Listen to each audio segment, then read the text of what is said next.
Cuomo announced his 30-day amendments to legislation establishing comprehensive adult-use cannabis here in New York. $100 million would be allocated for this program, and part of the funds would go toward refining criminal charges for improper sales to reduce impact on those communities hit hardest by the war on drugs. Shalon Stevens spoke with Oneida County District Attorney Scott McNamara about this possible new legislation and how marijuana charges would be amended. The state of New York has already taken steps to decriminalize marijuana.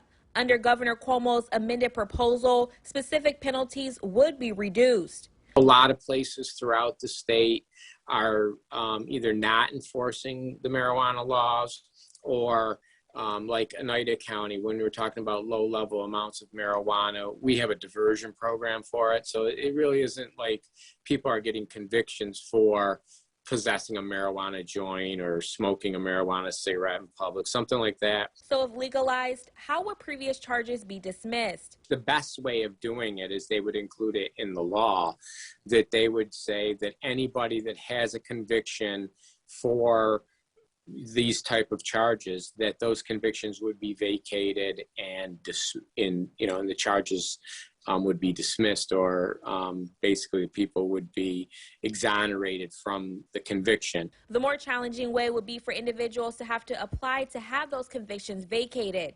Although McNamara is not opposed to legalizing, he does have his concerns about driving while impaired. And what's even more concerning from a prosecutor's standpoint is we don't have a very good test. He hopes they do come up with a way to test, but says only time will tell. Here's an issue that will arise. Can people grow their own marijuana? With alcohol, people can make their own beer, but cannot sell it. Will the same rules apply? These are the gaps that I hope that they try to fill in instead of passing something and then realizing, oh, we've got all these holes in it. Reporting, Shalon Stevens, Eyewitness News.